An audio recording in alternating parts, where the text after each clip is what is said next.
ஆண்டவராக இயேசு கிறிஸ்துவின் நாமத்திற்கு மகிமை உண்டாவதாக. இந்த நல்ல நாளிலே உங்கள் யாவரையும் நான் வாழ்த்துகிறேன். இந்த நாளின் தியானத்திற்கு என்று தெரிந்து கொள்ளப்பட்ட வேத பகுதி சங்கீதம் 130 முதல் 2 வசனங்கள். Psalm 130 verses 1 and 2. கர்த்தாவே, ஆழங்களிலிருந்து உம்மை நோக்கி கூப்பிடுகிறேன். ஆண்டவரே, என் சத்தத்தை கேளும். என் விண்ணப்பங்களின் சத்தத்திற்கு உமது செவிகள் கவனித்திருப்பதாக. ஆமென். பிரியமானவர்களே, நான் வாசிக்க கேட்டதான இந்த வார்த்தைகள் சங்கீதக்காரனுடைய வார்த்தைகள். எப்படிப்பட்ட ஒரு சூழ்நிலையிலிருந்து இந்த சங்கீதம் எழுதப்பட்டுச்சு என்று சொன்னால், ஒரு ஆழமான, ஒரு அமிழ்ந்து போகக்கூடிய ஒரு சூழ்நிலை. ஆழங்கள் என்று சொன்னால் டீப் வாட்டர்ஸ், ஒரு நிற்க நிலை இல்லாத, நீந்த முடியாமல் முழுகி போகக்கூடிய ஒரு சூழ்நிலை. அப்படிப்பட்ட சூழ்நிலையிலிருந்து தான் இவர் ஆண்டவரை நோக்கி கூப்பிடுகிறார். பிரியமானவர்களே, இந்த அருமையான இந்த நல்ல நாளிலே இந்த செய்தியை கேட்டுக்கொண்டிருக்கிற அன்பான சகோதரி சகோதரியே, ஒருவேளை நீங்கள் நிற்க நிலையில்லாமல் முழுகி போகக்கூடிய சில சூழ்நிலைகளுக்குள்ளாக ஒருவேளை நீங்கள் தள்ளப்பட்டு இருக்கலாம். என்ன செய்வது என்று நீங்கள் திகைத்து கொண்டிருந்திருக்கலாம். நம்ம செய்யத்தக்க ஒரே ஒரு காரியம்தான் உண்டு. ஒரே ஒரு காரியம்தான்.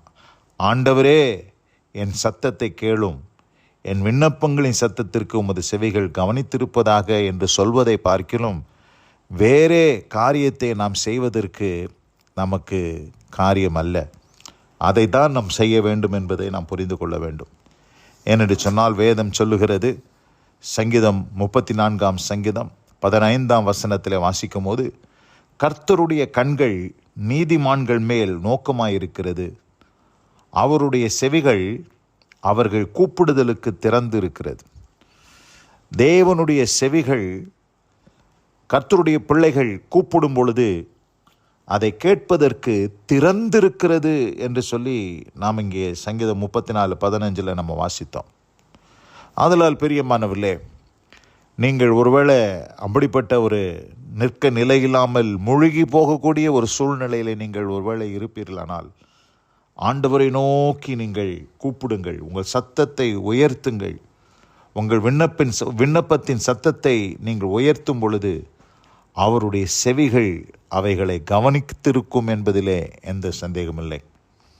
வேதத்திலே நான் வாசிக்கும் போது, இயேசுவானவர் தண்ணீரின் மேல் நடந்து வந்த பொழுது அதை பார்த்த பேதுரு, ஆண்டவரே, நீரேயானால் நான் உம்மிடத்தில் வருவதற்கு கட்டளையிடும் என்று சொல்லி அங்கே காத்திருந்த பொழுது, இயேசுவானவர் பேதுருவை பார்த்து தண்ணீரின் மேல் நடந்து வருவதற்கு கட்டளை கொடுத்தார்.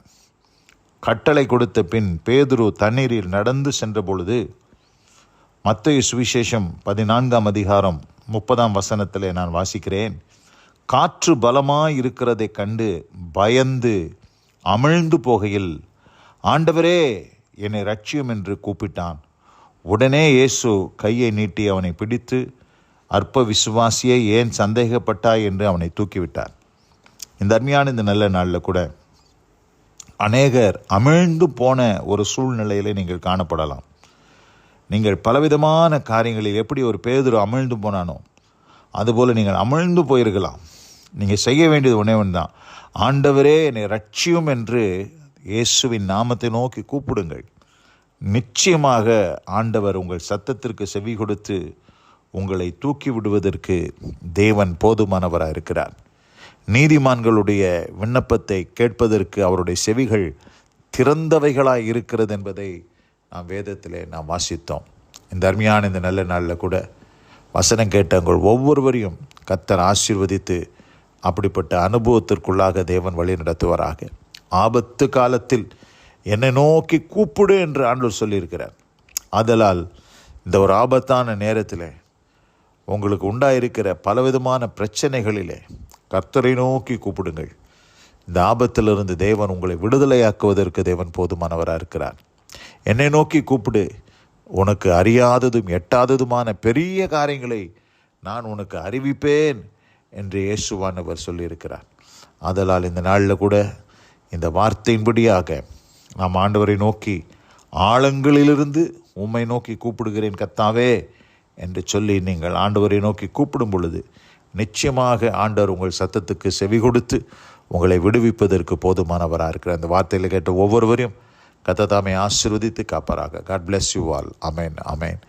நாம் ஜெபிப்போம். எங்கள் அதிகமாய் நேசிக்கிறதான எங்கள் அன்பின் பரலோக பிதாவே, வானத்துக்கும் பூமிக்கும் ஆண்டவரே, நீதிமானுடைய கூப்பிடுதலுக்கு உம்முடைய செவிகள் திறந்தவைகளாய் இருக்கிறது என்பதை நாங்கள் அறிந்திருக்கிறோம். கர்த்தருடைய கண்கள் நீதிமான்கள் மேல் நோக்கமாய் இருக்கிறது. அவருடைய செவிகள் அவர்கள் கூப்பிடுதலுக்கு திறந்திருக்கிறது என்பதை நாங்கள் வாசிக்க கேட்டோம். ஆண்டவரே, ஒரு பேதுரு அமிழ்ந்து போகையில், ஆண்டவரே என்னை ரட்சியும் என்று உம்மை நோக்கி கூப்பிட்ட பொழுது, ஆண்டவரே அந்த பேதுருவை நீ ரட்சித்தீர், கரம் பிடித்து நீ தூக்கி விட்டீர்.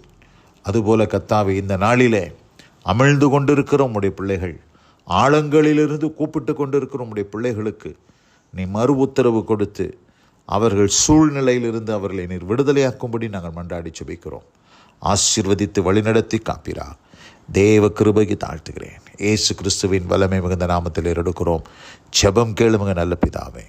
ஆமேன், ஆமேன்.